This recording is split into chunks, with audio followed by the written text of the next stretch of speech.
Pane bofu rakanditengera chikafu kuZimbabwe ndarohwa nenzara.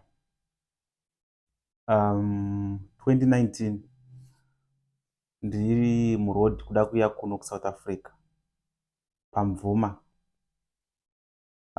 Zvinhu zvokuti ndikagara ndichifunga ndega, sometimes tsotsi yangu inoerera because akandiudza life yake. Munhu wechikuru, I think andori maage ana baba vangu.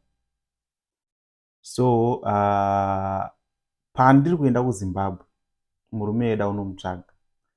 I hope Mwari vakandichengeterawo munhu iyeye, because I feel like ndine chipande. Ndaifanira kuya kuno kune Sprinter akaita kunge zvakaita kunge zviminibus zvezvi. So madhiraivha akataura neni kuti ndiende paMvuma makuseni. Ndakaenda paMvuma paya makuseni. Zvinhu zvanga zvakaomana, handisina mari, saka ndandangotenga tiketi, but mari yechikafu murodi ndanga ndisina. Musprinter imomo mune munhu angapromisawo kuti achafambawo achitengerawo food, then ozopiwa mari yake kuno South Africa natasvika. Saka munhu iye aifanira kubva ari musprinter muya kuHarare. Saka ndakaswera paMvuma paya. Panga paine vanhu vakawanda, paine vanhu vanenge vaida kuendawo kuSouth Africa nevanhu vanenge vaita zvera. Handichazivi kuti is it chicken in kana kuti chicken slice, because pane two paya, but handichazivi kuti ndepapi, but ini ndinofunga kuti chicken in.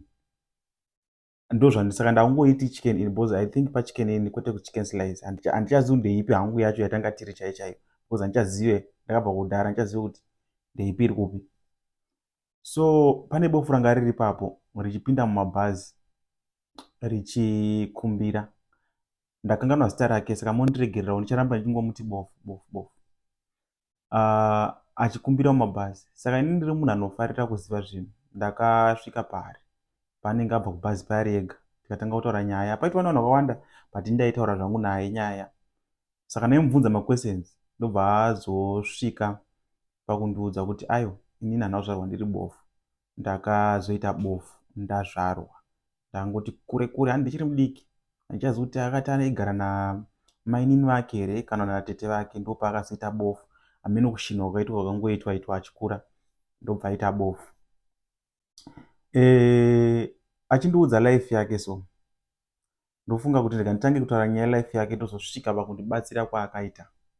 Achindiudza life yake, so ndakanyatsanoti mapofu vanotoraramawo sevanhu zvakanaka. I mean, handisi kuti havasi vanhu, but I mean vanotoraramawo zviri normal. Achinditsanangura achiti nditori nditori okay, hanzi ndine vana, mumwe mwana hanzi atokura atova nemukadzi wake ari kutoshanda.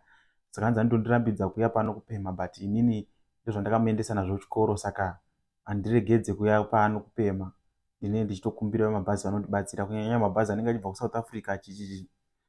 Saka nditsanangura kuti tinenge takawanda pano mapofu, tinenge tichichinjana kuti mumwe ambopinda neimwe bhazi rimwe. Ndikati hamumbochitani zvanzi kana tombochitani. Bhazi rinotopinda mumwe totoziva kuti ndingi ndiyari kuenda, wotopinda mubhazi muya wopema wobuda, bhazi rikauya rimwe tichichinjana. Saka ndiudza mararamiro anoita neubofu. Akatonudza kuti kundori nevamwe vanhu vanoona vaanotobatsirawo, anotori nevana. Life yake atotsanangura, like ini ndiri munhu anofarira zvekubvunza zvekuinterview vanhu, especially munhu anorarama zvakasiyana nevamwe kana kuti anoita zvinhu zvakasiyana nevamwe. So ndaingomubvunza pandaisvika kuti zvandiri kubvunza izvi ndozvidii. Ndaingomubvunza like unenge uchimunzwa kuda kubvunza. Saka akandiudza story yake yese. So mama vangu akazofona zvikanzi wadii, wakwira here? Dzadza kumapast 4 kuma5 kwadoka.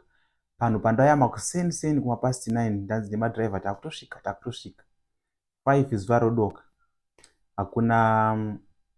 hakuna mota yauya. Saka mama pakandifonera foni yangu iri palaud, ndikati kuna mama, vasati vadii, isati yauya Sprinter. Zvikanzi manje chikafu wadii? Nzara. Ndikati nzara ndori ma1 pamwe yakudii, yakusvika manje. Ndobva mama vati ngatimbotarisira kuti vanosvika. Ndobva takata foni. Ndobva nditi ko uri kuti nzara, unzwa nzara munhu wandasiyira naye pano? Ndikati chichi ndanongonyara unoti chii kuti uri kutaura nemunhu? Ndikati munhu wacho andosvika chichi. Kaizi munhu akabuditsa mari, akanditi bata, achibata so, tora mari inonitenga food. ndikatonotenga neyakewo tikatodya. Mumwe nemumwe chicken ini yake akanditengera murume. After andiudza stori yake, mararamiro ake ari neubofu hwake, munoziva ipapo pakanditengera ndakangoshokera pekutanga achibudisa mari, tobva tatodya zvatopera. But hameno zvinhu zvakaitika, ndakaita sendanozvikanganwa bcause ndakasvika kuSouth Africa zvikatonopera, handina kuzozvifunga. Zvakazodzoka manje manje, zvinogara zvichidzoka mupfungwa mangu kuti kune munhu akandibatsira ndakufa nenzara paMvuma. Murume guys, ndakanganwa zita rake, ndiri kunomutsvaga pandiri kuenda kuZimbabwe ndigomubvunza pakamera zvese zvaakandiudza atangidze, but handizivi ndichanomuwana here because ndakanganwa zita rake. PaMvuma pacho iye musi wanga ari 1, but akati vamwe vangu tinosimbova nevamwe, but nhasi apa ndangu yangu ndega, vanzi vamwe vamenoti varegere kuuya.